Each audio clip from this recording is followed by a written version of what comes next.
तो अब हम बात करेंगे थ्रोम्बोसाइटोपिनिया। थ्रोम्बोसाइटोपिनिया की डेफिनेशन ही क्या होती है? सबसे पहली बात, अगर आपका प्लेटलेट काउंट 150,000 से कम का है तो आपको थ्रोम्बोसाइटोपिनिया है। ठीक है। प्लेटलेट की कमी हो गई तो ब्लीडिंग होगी, ब्रूजिंग होगी।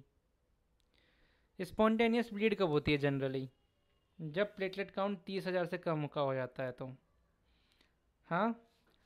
और स्पॉन्टेनियस इंट्राक्रेनियल ब्लीड कब होता है? जब 10,000 से कम हो जाता है तो।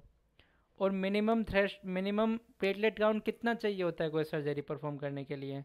कम से कम 50,000 से ज़्यादा तो होना चाहिए।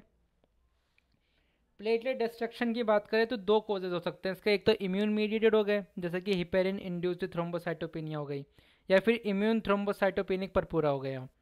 नॉन इम्यून के अंदर क्या आता है? टीटीपी आता है और एचयूएस आता है। तो इन सभी के बारे में हम पढ़ेंगे। हिपेरिन इंड्यूस्ड थ्रोम्बोसाइटोपिनिया, इसके अंदर क्या होता है? It occurs 5 to 15 days after starting low molecular weight heparin. ठीक है। इसके अंदर रेस्पॉन्सिबल एंटीबॉडी कौन सी होती है? इम्यूनोग्लोबिन जी होती है। इससे क्या होता है? Venous thrombo embolism occurs most commonly, but arterial thrombosis can occur causing limb ischaemia, MI and stroke. ठीक है। मैनेजमेंट की बात करें तो हम क्या देते हैं? एंटीकोगुलेंट्स देते हैं। एंटीकोगुलेंट देते हैं हम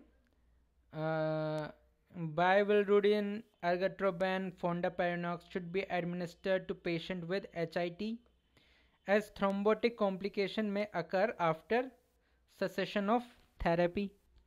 ठीक है भाई। Low molecular weight heparin such as enoxaparin and dalteparin should be avoided. चलो ठीक है, अवॉइड कर लिया। इम्यून थ्रोम्बोसाइटोपेनिक परप्यूरा की बात करते हैं। इसके अंदर क्या होता है? ऑटो एंटीबॉडीज बनती है जो कि platelet receptor G P glycoprotein 2b3 है उस पर अटैक करती है। एक होता है इवान सिंड्रोम। ये क्या भला होती है? किसी को इम्यून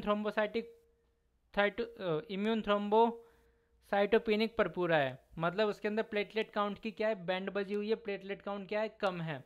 अब उसे ऑटो इम्यून हिमोलाइटिक एनीमिया भी हो जाता है साथ के साथ, तो उस कंडीशन को कहते हैं हम इवान सिंड्रोम। मतलब प्लेटलेट भी कम हो गया और अब क्या है? उसके अंदर आरबीसी भी कम हो जाएगी। आईटीपी के दो टाइप होते हैं, प्राइमरी और सेकेंडरी। प्राइमरी के अंदर आईटीपी अपने आप होता है। सेकेंडरी के अंदर क्या होता है? ट्रिगर्स होते हैं, जैसे कि हेपेटाइटिस सी हो गया, एचआईवी हो गया, लूपस हो गया। सीबीसी के अंदर आइसोलेटेड थ्रोम्बोसाइटोपिनिया देखने को मिलता है। ट्रीटमेंट इसका क्या होता है? कोर्टिकोस्टेरॉइड हो गया, क्योंकि ये एक इन्फ्लेमेटरी डिसऑर्डर है या नहीं है वो मुझे नहीं पता, लेकिन इसके अंदर ऑटो एंटीबॉडीज बन रही है।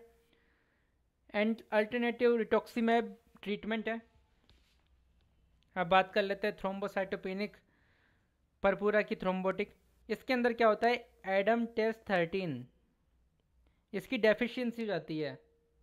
इससे क्या होता है? जो वॉन विल्ब्रांड फैक्टर होता है उसके मल्टीमर बन जाते हैं। ये एडम TS13 क्या करता है? इसको ब्रेक डाउन करता है, वॉन विल्ब्रांड फैक्टर को। तो अब इतना बड़ा बड़ा टेप है तो सारे प्लेटलेट क्या है? इससे जुड़ जाते हैं। ठीक है। It develop after exposure to anti platelet medication, जैसे कि टिक्लोडिपिन हो गया या क्लोपिडोग्रेल हो गया। कीमोथेरेपेटिक एजेंट हो गया साइक्लोस्पोरिन, हाँ SLE हो गया। सिम्टम की बात करें तो 5 सिम्टम देखने को मिलते हैं इसके अंदर। इंपॉर्टेंट थ्रोम्बोसाइटोपिनिया हो गया, माइक्रो एंजियोपैथिक हीमोलाइटिक एनीमिया होगा, इट मेक सेंस। ठीक है। इसके अलावा फीवर होता है इसके अंदर, न्यूरोलॉजिकल सिम्टम्स देखने को मिलते हैं और रीनल इनसफिशियंसी देखने को मिलती है। तो ये 3 सिम्टम याद रखने हैं, फीवर, किडनी और ब्रेन। अब हमारा लास्ट टॉपिक बचा है haemolytic uraemic syndrome. Type typical होता है, अटिपिकल होता है। टिपिकल के अंदर क्या होता है? शीगा टॉक्सिन होता है। शीगा टॉक्सिन जो होता है वो गैस्ट्रोएंटेराइटिस कोज कराता है। अब ये जो शीगा टॉक्सिन है ये एंडोथीलियल सेल होती है ब्लड वेसल की, उनको भी क्या करता है? डैमेज करता है। डैमेज करेगा तो उनसे क्या होगा? Massive amount of von Willebrand factor release होगा। वॉन विल्ब्रांड फैक्टर से क्या होगा? एक्सेसिव प्लेटलेट एडहीजन होगा और क्लॉट फॉर्मेशन होगा। इसीलिए ट्रायड में हमें क्या क्या मिलेगा? थ्रोम्बोसाइटोपिनिया मिलेगा, माइक्रो एंजियोपैथिक हीमोलाइटिक एनीमिया मिलेगा और रीनल इनसफिशियंसी मिलेगी। ये तीनों की तीनों चीज़ें हमें टीटीपी में मिलती है। टीटीपी में दो चीज़ें और क्या मिलती है? फीवर और brain symptoms. Atypical HUS not associated with Shiga toxin.